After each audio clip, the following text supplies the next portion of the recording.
sir. Getting ready to start the show. Oh, yes. Yes. What's up? What's good? What's good with it?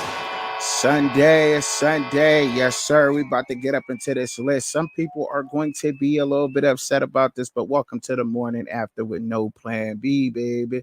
And all that good stuff. Hit that like button one time for me, man. If y'all up out there watching, everybody that's tuning in, man, we about to get up into this.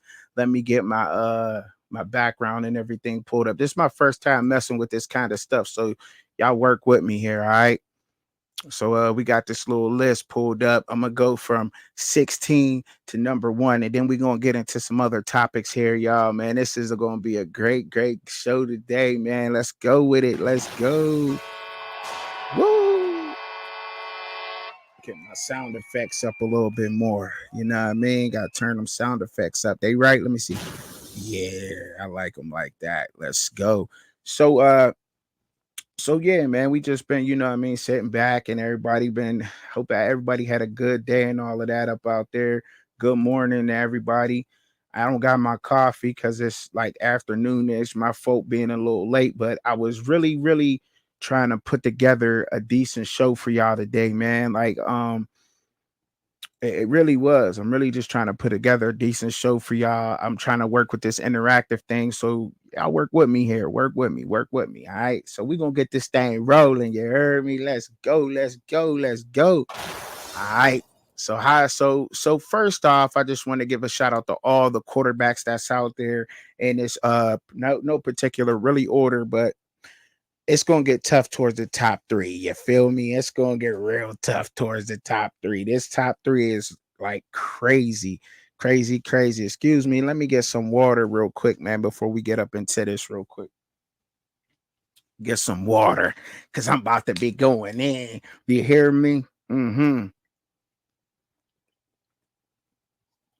I got the kids today and all of that good stuff, man. Yes, sir. We chilling back. They up there Netflix and chilling. We got like some rainy weather. Ain't nothing like that sometimes, you know. Shout out to all the families out there. So we back up in here. So I'm up in here and I got the top 16 quarterbacks of the Big 12. About to pop this thing off real quick. Got 100 and something people up in the building out there watching. Y'all don't gotta jump in the chat. I don't care if y'all jump in the chat, but hit that like button one time for me, man. Please go ahead, hit that like button. So none other. So look, this list right here, man, that I made up. It could do some tweaking, but look, this is way early to be doing a quarterback list, I guess. You know what I'm saying? But this is my guess of what the quarterbacks are going to do, and based off of their performances. So first off, we got Gary Bonin for BYU. He going up at number 16, and why is that? Because he's been at several different schools, right? He already been at several different schools, a couple different schools right now. Um, Look, I believe the young man was at up help me out here, Baylor and USF. He was at Baylor and USF, okay? In 2022, the young man, his stats wasn't like they was you could you know what I mean? They wasn't that great of stats, as you could say. He was 91 for 160 yards. This is 2022 now. 2022. 91, 160 attempts, 57% completion percentage, 1,070 yards, 6 touchdowns, 6 interceptions. And the whole thing was, to me, was that the young man had Jimmy Horn Jr. and Xavier Weaver there at USF. I mean, we see what Shador does with them. You know what I mean? And neither one of them was over 1,000 yards that year in 2022. So you got Xavier Weaver down at USF. We seen what he was able to do in the Pac-12, and we see what Jimmy Horn Jr. was able to do in the Pac-12. And Gary Bonin had both of them at USF. He is now at BYU in the Big 12. And look, I really don't know what he's going to do. That's why he ended up at number 16 on my list. Okay. So we're going to keep it moving. All right. Keep it moving. So now we got Sam Levitt. Some people's like, okay, so what is Sam Levitt going to do over there transferring from Michigan State right now? We really don't know what Sam Levitt's going to do. I mean, last year, if you want to just go off his last year's stats, he was only 15 for 23, 65% completion percentage, 139 yards, 2 touchdowns, 2 interceptions. He took 3 sacks and he had a passer rating of 127. I mean, so that's just last year at Michigan State. We don't know if that's going to transfer over to the Big 12 or not. But Big 12 ball is a little different. These are experienced players in their systems, and they're going to bring it. So we don't really know what he's going to do now. Granted, and everything that's said, he was in the Big 10 last year. But look, Sam Levitt, you got to be number 15 because it's just a lot of question marks for me there. So we're going to throw him up there at number 15, y'all, and we're going to keep it moving. All right. Let's see what we got cooking up over here. Let's see. So the next one for me on my list, people gonna say, well, I know y'all gonna have some things to say, but to me, watching him last year, I thought that this team had some bad coaching in the Big Ten. I thought that they could have did a lot better there with him. But in some cases, he was blowing passes. He was throwing bad passes, not getting into his receivers. I thought the receivers at Indiana was pretty good. So Brendan Sorsby, he is better than Gary and Sam Levitt to me right now. He's a little bit more proven. I mean, look, but I mean, we'll all say, y'all, some people probably would have put him at the bottom of the list because he was 1-6 as a starter last year, 11th in the Big Ten with passing yards with 1,500, with 1,587 yards. He threw for 135 out of 236 passes. So 15 touchdowns, 5 interceptions.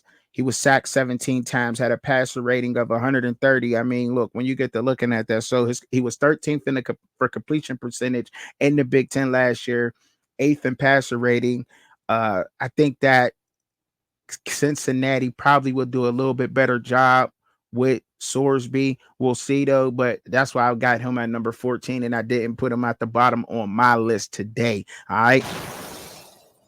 Moving on. We got some other guys that we got to pull up here. So let's get these other guys going. So I got to scroll up a little bit. So far we got Gary Bonin from BYU at 16, Sam Levitt at 15, Brendan Sorsby for Cincinnati at number 14. So we're going to scroll on up to number 13 real quick. We're going to start getting it cooking real quick. See, now this list right here, now this is where it started getting a little tricky for me out right here, because some people would say like, okay, so how did it start? Because a lot of these quarterbacks, even though they won a lot of games, like when you get to looking at it, like the performances were not as good as you thought they were, but they weren't as bad as you thought they were neither in the same sense. So if that makes sense to y'all out there. So I got Josh Hoover, man, number 13 from TCU, man. I got to put him up here, man. Where is he at? Josh Hoover. He's probably going to be the starting quarterback up there at TCU this year. I got him at number 13.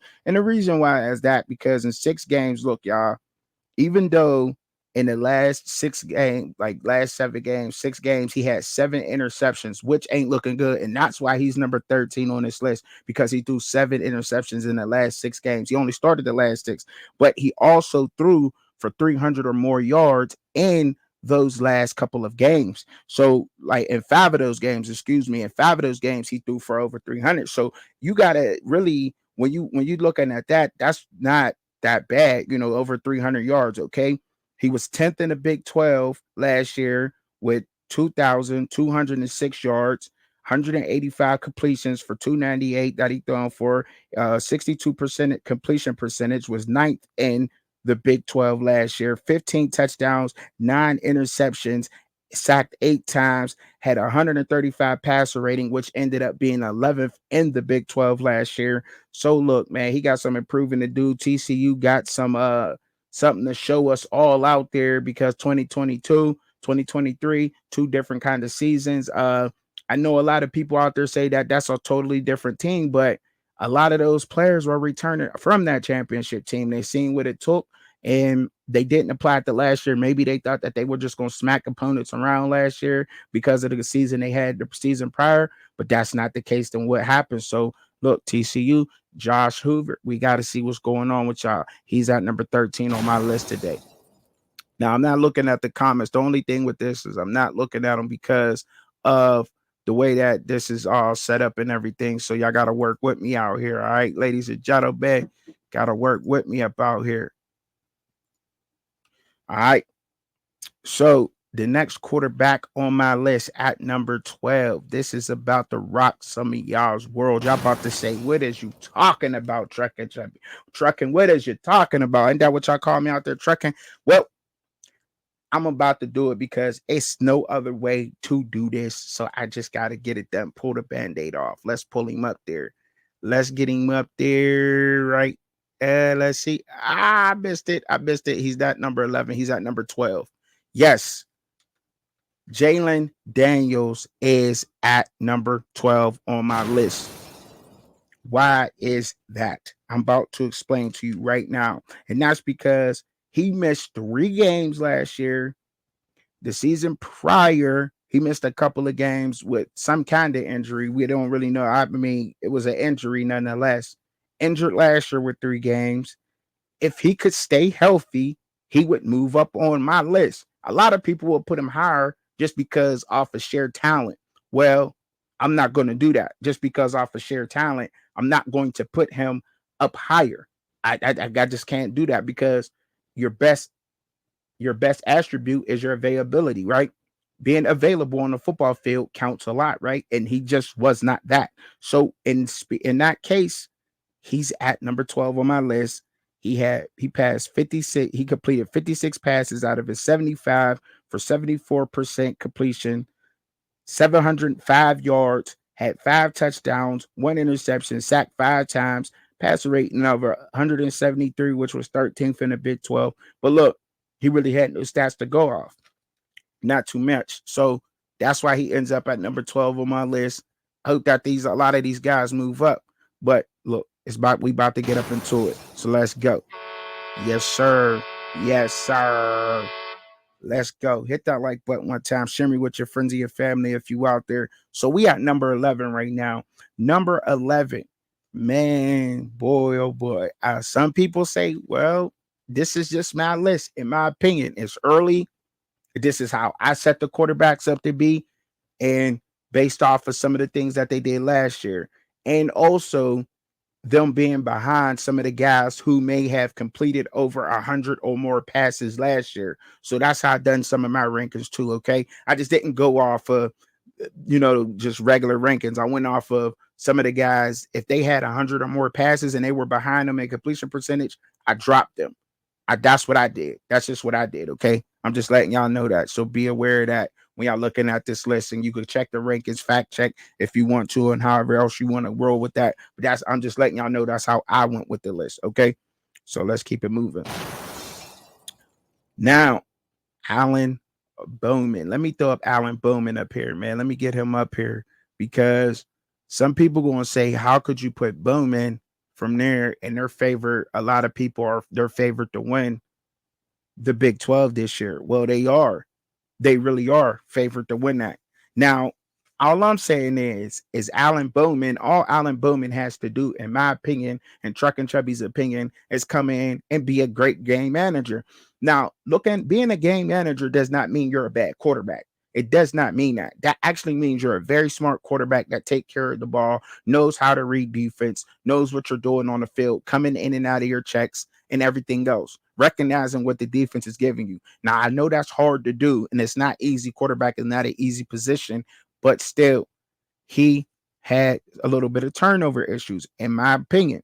Why? Yes, he did, because he had 15 touchdowns, but he had 14 interceptions. He was sacked 7 times. So, with that being said, that's hard to be in the top 10 when you got as many interceptions as you do touchdowns, to me. But all he has to do is take care of the ball. And why am I saying that? He has arguably the best running back in the country in his backfield, and Ollie Gordon. Yes, he does. Ollie Gordon is that guy. So for me and Alan Bowman, manage the game. Look, I got 21 of your starters back from last year. That's just crazy. The leading rusher in the Big 12, like I said, one of the best backs in the nations. He was third in the Big 12 last year with passing yards, 3,460. He threw 304 times out of the 501 times. It was 61% completion. That was 13th in the Big 12. And a lot of that had to do with his interceptions. So take care of the ball, Alan Bowman. I'm sure that you could be one of the top quarterbacks in the Big 12 this year. But for right now, on Truck and Chubby's list, I got to put you there. It's just what it is. All right. I told y'all wasn't gonna like this list. Some people ain't gonna like it, and that's okay though. That's all right. That's okay. That's all right. This is my list, my opinion, and how that's going to roll out. So now we getting into it. Now I could have put either one of these guys. I could have put, some people would have said put Alan Bowman in the top 10, but I couldn't, and I didn't, because I really like Brennan Morton Jr. from Texas Tech. I like the guy. I like the way he balls out. I like the way he played the game. Let me move this on up here. Let me get him up there in the list. I like the way that Brennan Morton Jr. plays the game for Texas Tech. I really do, man. And let me get his things down. For 8, so out of 8 starts last year, he was 6-2. He went 6-2, y'all, as a starter last year for Texas Tech. He was MVP in his bowl game. Okay. The guy just likes to get it done. Just get it done, Morton. He's just a winner when it's all said and done. Texas Tech, anybody that watched them last year know they had a rough beginning, but then they started getting it together late and they went on a good run, right? I think that he could come out on fire this year. That's why he's in the top 10, just right above Alan Bowman. Now, and I know y'all, but we're going to get up into it, and the list probably will start making more sense as I get into it. Maybe not to y'all. This is mine, like I said, and I'll keep repeating that. So last year, y'all, his 62% completion percentage last year was 8th in the Big 12. He had 15 touchdowns, 8 interceptions, was sacked 15 times. So let's not, there's to each his own with that. Ended up at number 10 on my list. Like what he do, man. Shout out to Brennan Morton Jr. All right. Now we getting up into it. This is about to shock a lot of you. I know, see, the things I do and the way that I go with my list sometimes I know is a little unorthodox, but I like doing that to y'all. I swear I like trolling y'all so much. It's so fun to me. Anyhow, I gotta roll with Donovan Smith, man. I gotta roll with the kid, Donovan Smith. I got to go with him. Fun fact before we get up into this. Let me tell y'all this. Donovan Smith, and y'all know I stay with my papers. You can hear him. Donovan Smith has the highest completion percentage in returning starting quarterbacks in the Big 12. Let me say that again. So I'm not including the new, Cam Rising, Shedeur, and Noah. So out of all the Big 12 quarterbacks that the original Big 12, Donovan Smith has the highest completion percentage. Okay? Period. So he knows what he's doing with the ball, despite the turnovers, his interceptions, right? Now, that just was a fun fact, and I had to spit that out. So you want to say he got 65 completion percentage? Some say 64.5. We round it off. When it's 5 here, we go up a whole number. Try to make it a whole number, right? Unless I'm reading off the PFF. I don't know why I do that when I'm talking about that, but that's just how it rolls, right? So Donovan Smith, y'all, 2,801 yards, 22 touchdowns, 13 interceptions, 135 passer rating. Donovan Smith, to me, y'all, got the size.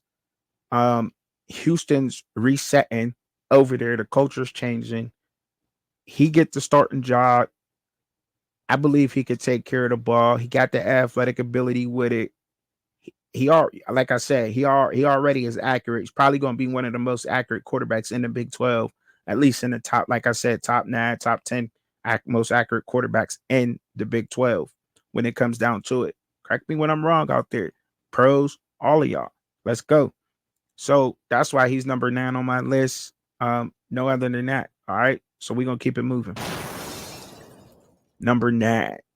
Now, I could have dropped him a little bit on this list just because of his age and the lack of experience, but off of the talent and because of the fact Will Howard moved on to Ohio State and there wasn't much pushback when Will Howard decided to leave.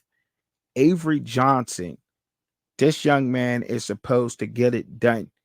There wasn't much pushback to me that I've seen that when I did the looking around and snooping. I'm not an insider, so I only could go off of what the internet provides me on information based upon. And it don't seem like the Kansas State fans was tripping when they heard that Avery Johnson was going to be stepping up and taking the reins over from Will Howard. Now, the only reason why he's number 8 is just because really he don't have much to go off of. I really don't have too much to go off when it comes to Avery Johnson, right? So that's why I put him at number 8. I mean, his stats literally were here. I'll give you a stats just in case if you wanted them. But I mean, look, it's really nothing, right? 37 out of 66 passes, completed 37 of them for 56%, 479 yards, had 5 touchdowns. He did not throw an interception, and he was sacked only 1 time. He knows he did take care of the ball. At least he showed that out of the 66 times he passed last year. So, but still, it's not enough. It's not 100 or more for me to really put him up in the top 5 for me. Okay. So I put him at number 8. All right. Number 7. Some of y'all not going to agree with. A lot of people are already looking at my list like, what is trucking on? What is trucking talking about? But look, really nobody's right with these, right? Really nobody's right. Some people are spot on in their top 5. It's really easy to get those. But when you go on 10 or more, it's hard to do. It's really not an easy thing to do. It's really not. But I'm big on this guy. And I really wanted to put him in my top 5. But I'm trying to be realistic here. I'm not trying to fan out too much. Going to be realistic. It's the Big 12, new system, new everything, but DeQuan Finn. I gotta put my boy DeQuan Finn at number 7. He gotta go there. Let's go. And the reason of being that DeQuan Finn is going in that, he's going right there at number 7, like I said, because I'm just trying to be fair in the body of work. Him being a starting quarterback in the MAC and moving into the Big 12, even though DeQuan Finn was 2-time All-MAC Player of the Year. He was MAC Player of the Year last season, Offensive Player of the Year. He started all his games last year. He was number 1 in passing yards in the MAC with 2,657 yards. He completed 201 out of his 317 passes for 63%, which was 3rd in the MAC. He rushed for over 500 yards in each of the last 3 seasons. 22 touchdowns, 9 interceptions last year, was sacked 10 times, and got a passer rating of 151. Just based off of talent and what he could do, I could have put him in the top 5. I'm big on DeQuan Finn. Really, I'm hoping he'll end up in the top 5. But seeing the system he's in, the way they like to run things, put him at number 7. I think that's a safe spot for DeQuan Finn. Probably may move up and be in the top 5 in this quarterback list. I think he's that good, to be honest. I think he's that good. And Baylor's going, and like I said before, go check out my last couple of videos when I talked about Baylor and how they can get it done, because they have a lot of older guys, on their roster. 6-year guys, 7-year guys. And that's like others, So I think he could get it done, man. I think he could. Great athlete in him, DeQuan Finn. Shout out to you, bro. Number 6. This is where the list started getting tough for me. Going Cam Rising. Number 6. People are out there losing their mind right now. Track and why? What is wrong with you? Cam Rising, man. Look, he missed last season, y'all, for the knee injury, right? In 2022, Cam Rising was probably one of the electrifying players to watch in college football. Can y'all agree with that out there? Um, People are huge on Cam Rising, very huge on him. I heard a lot about him, and everything. And he was in a pack. He was in a pack last year. I mean, in 2022, and that was Caleb Williams' Heisman year. He was behind guys in the Pac-12. Keep in mind, Michael Penix, Dorian Thompson, Robinson, Jack Plummer, at Cal, Cameron Moore, Bo Nix, Caleb Williams. That was his Heisman season. He was up in the Pac-12 in 2022 that year, right? And he was eighth in passing yards with 3,034. And like I said, a lot of those guys balled out in college, despite what they're doing in the pros.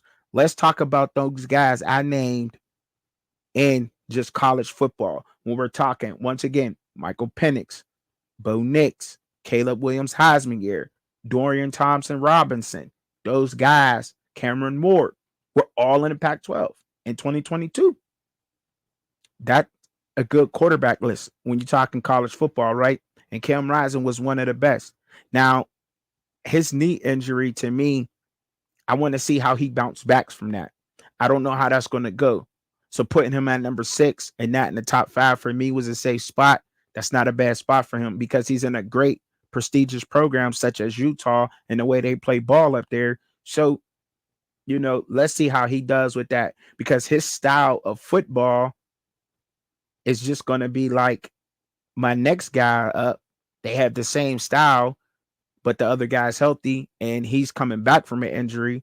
So a lot of the way Cam Rising plays depends on how that knee is. Will he have a good bounce back year? Those knee injuries is nothing to play with, especially the way he like that, the gun ho style he has, right?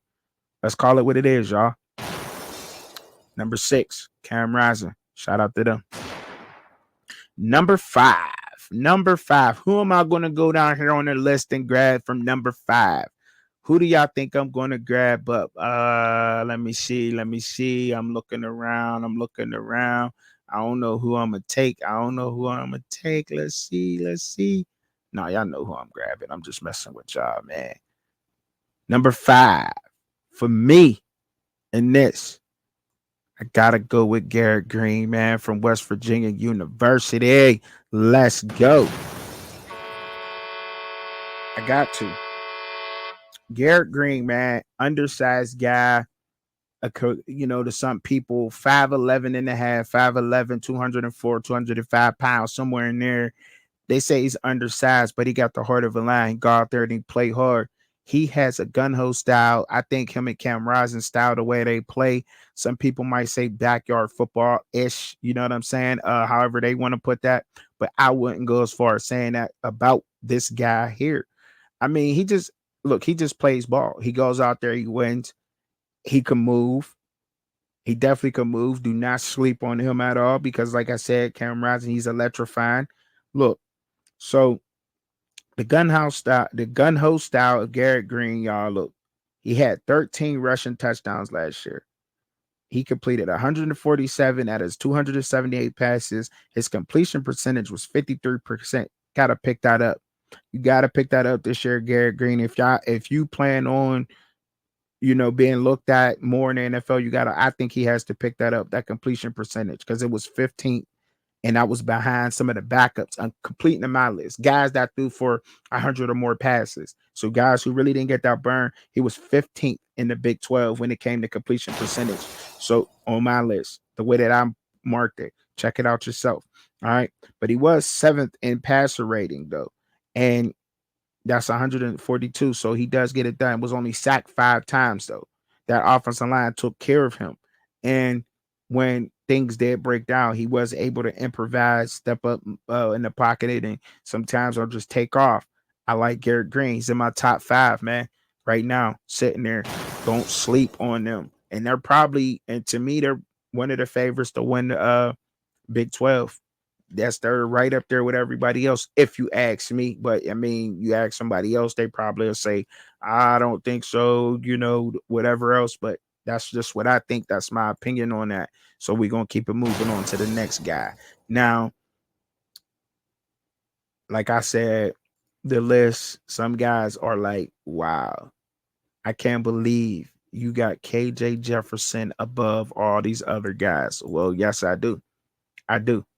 He's one of the most experienced quarterbacks coming in to college football this year. Period. Period. Like, I mean, if we want to talk this year's Bo Nix, that's probably who he is. Like, he got 39 starts, started the past 3 seasons in the SEC. He's going to the Big 12 to a good program in UCF.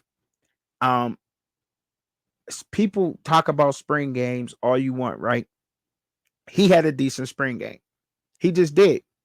I mean, if you want to talk spring games and whatever else, he had a decent spring game, right? I think that's just what he had. Okay.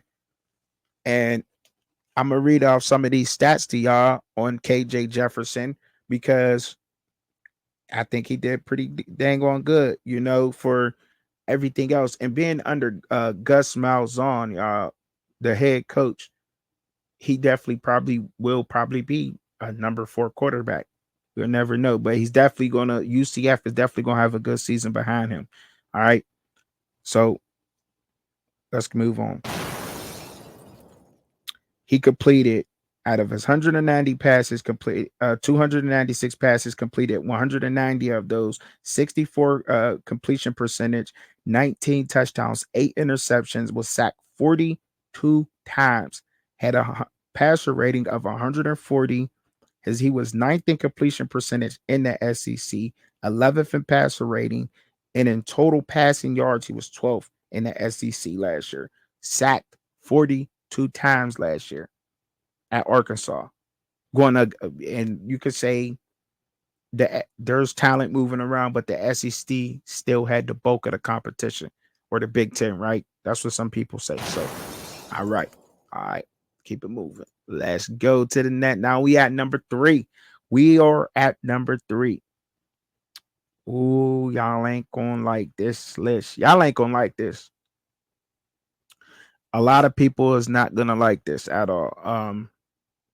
And the reason of being is because it's Shedeur Sanders. I must say that. Um, Shedeur is a lot of people's favorites. It's easy to put Shedeur Sanders number 1 on your list for number 1 to get clicks. Number 2 for everybody to like it and to like your opinion. I'm putting Shedeur at number 3 simply because if Shedeur was ever to see this ever, he could look back and say and have something to move on. Everybody is just riding that wave of Shedeur. Everybody is. They're putting him number 1 on every Big 12 list. I'm not going to do that. Number 1, I think is slightly disrespectful to the veteran quarterbacks in the Big 12 who have done an outstanding job and is on top. His team went 4-8 last year. He was sacked 52 times, showed great resiliency, got back up, still threw over 3,500 yards on the season last year. No doubt he's easy to put up number 1. So easy to put up at number 1. But to me, Shedeur is right where he needs to be at number 3. He'll probably end up maybe the best quarterback in the Big 12. We don't know that this year. Just wait and see. But right now, preseason ranking wise, I got him at number 3. I know y'all wasn't going to like that.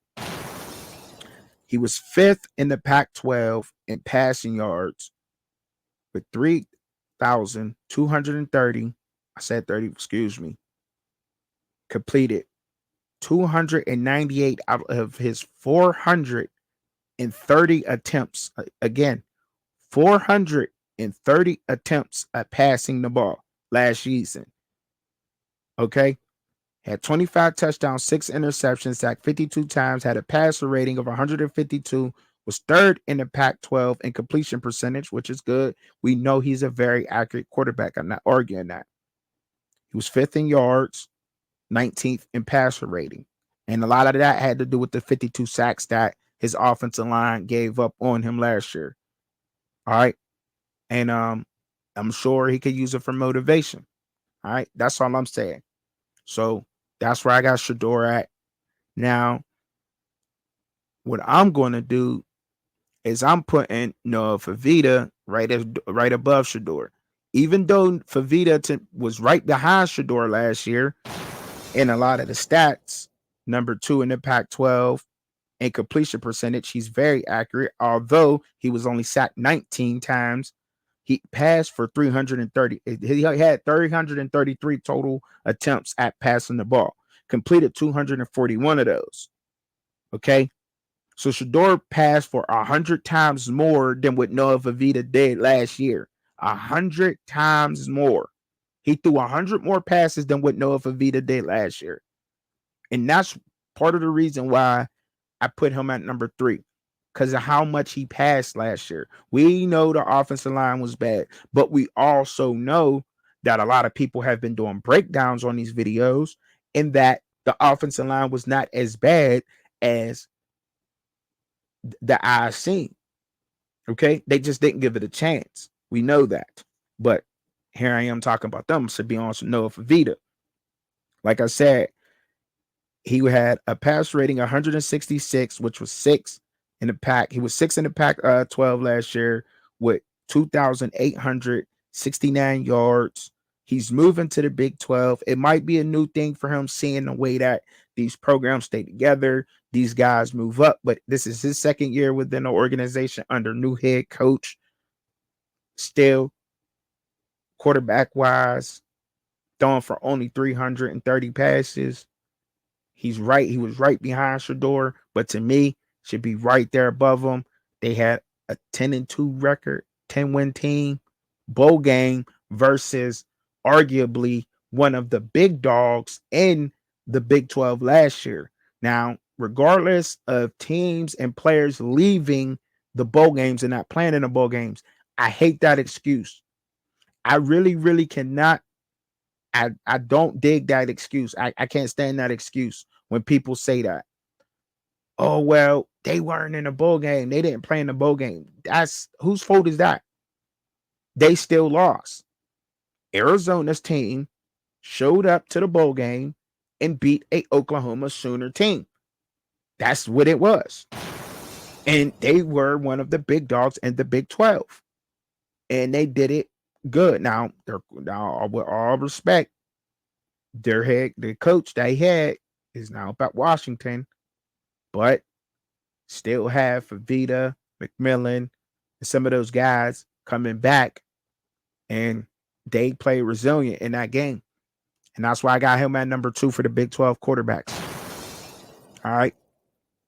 Last but not least, number 1 to me in the Big 12, and I know I got to go with Rocco Becht. Let's go. Got to go with Rocco. Why Rocco? Well, first off, they to me, the Big 12. He was in the Big 12 last year. They're returning a lot of their starters from last season. Rocco played good to me last season in the Big 12. Iowa State is one of the favorites to win the Big 12 this year. And I don't want to disrespect him by putting other people that just came into the division above him. So maybe I guess you could, because there's really no bias. I got no dog in this fight, really. You know what I'm saying? But Rocco Becht to me could be the best quarterback in the Big 12 to me right now as it stands. Number 1s, 2s, the 1, 2, and 3 could shift. Top 5 can shift at any time. This is the way I put it. Like I said, Rocco Becht was 4th in total passing yards last season, 3,120. Out of his 367 passes, he completed 231 of them for 63%, which was 4th in the Big 12 last season. Had 23 touchdowns, 8 interceptions, was sacked 3 times, had a pass rating of 151, which was 4th in the Big 12. He liked being 4th in things. That's not bad. And if you look at the list, I think the only other guy that was above him in completion percentage of quarterbacks originally from the Big 12 was Donovan Smith. But other than that, Rocco Beck is a bad man. And I think a lot of people sleeping on Iowa State. And I like him at number one in my Big 12 quarterbacks. Could change up. Who knows? But for us right now, that's where my list is. I think it's pretty fair based upon how many times